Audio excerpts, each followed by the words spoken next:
Jérôme Schmitt, bonjour. Alors il paraît que vous, puisque vous êtes une entité du lycée Gauguin, participez au FIFO. Yorana. Donc en effet, les élèves du lycée Gauguin et moi-même, nous avons la chance d'avoir un des films qui est retenu cette année, appelé À Paris.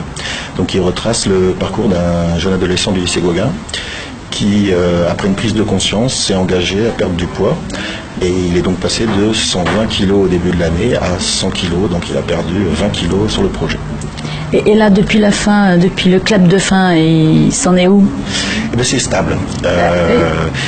Il était encadré en fait par à la fois une nutritionniste, un coach sportif, un médecin généraliste. Donc là, il continue son sport. Il a repris de lui-même un an d'abonnement dans une salle de sport. Et donc le programme est enclenché et se continue même si le film est terminé. Donc ça, c'est très bien. Alors, tous les ans, vous essayez de faire dans ton lycée un film sur un aspect social. Voilà, donc en fait au lycée Gauguin, nous avons deux approches un peu différentes, on va dire. Un atelier périscolaire qui s'appelle LPG Prod, qui fait un film par an sur une thématique de société. Donc on a déjà en effet traité les problèmes du Pacalolo avec Azimut, le don du sang avec les Totos, les problèmes d'internet avec Social Wild Web, et donc cette année l'obésité qui est, c'est évident, quelque chose d'impératif, un souci pour notre société actuelle. Et puis, à côté, nous avons donc l'option facultative cinéma audiovisuel, qui est une option pour le baccalauréat, avec une vingtaine d'élèves en seconde, en première, en terminale, avec comme possibilité de le passer au bac, coefficient 2. Alors, moi, je voudrais revenir aux options. Pour le choix des films, comment ça se fait ? Alors les thèmes, en fait, ils se font en partenariat. Et d'ailleurs, je remercie énormément ici le ministère de l'Éducation, le ministère de la Santé, qui nous accompagne et qui nous permettent d'avoir des petits budgets pour faire ces films.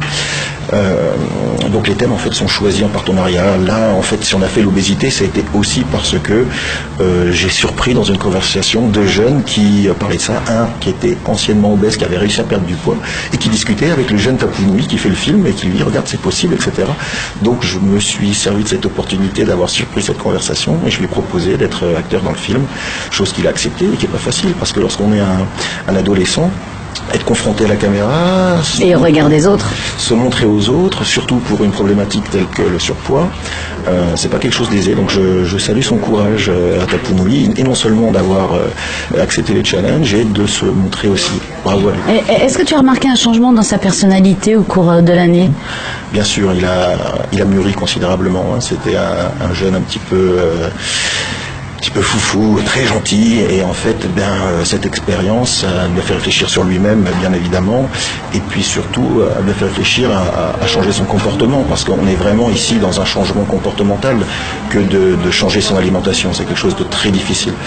Donc, d'ailleurs, dans le format docu-fiction qui fait 40 minutes, on a 3 petits interviews de Tapou au début, à mi-parcours et à la fin de l'expérience. On a donné des petits titres, des petits chapitres à ces 3 périodes.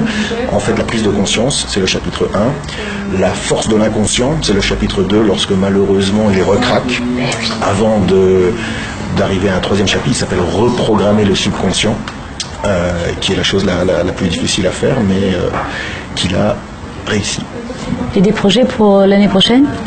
Alors nous venons en fait de terminer un film là cette année c'est la première fois que je l'évoque, donc je vais le dire quand même, qui s'appelle Te Anui Oteto Akaipeka, c'est-à-dire le chemin du guerrier, et qui retrace en fait le parcours d'un élève qui vient des Marquises et qui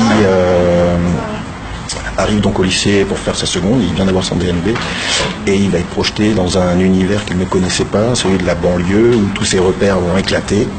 Et en fait, c'est un film qui va évoquer toute la violence scolaire, mais ce qu'on a essayé de faire dans ce scénario avec les élèves, plutôt que d'évoquer l'épiphénomène de la violence, aller chercher un peu les racines pour que les gens puissent comprendre profondément que parfois, on a 3 mondes qui se confrontent. Un monde vraiment traditionnel, puisque c'est le monde marquisien, un monde plus occidental, que pourrait représenter le lycée Gauguin, bien qu'il est très multiethnique, il n'y a aucun souci. Et puis un monde de l'entre-deux qui se cherche, et qui fait que parfois il y a une confrontation entre ces 3 mondes et que les élèves sont pris en étau là-dedans, et que c'est à nous, adultes, d'essayer de les guider là-dedans. Bon, on a hâte de le voir. Merci Jérôme. Merci beaucoup, à très bientôt.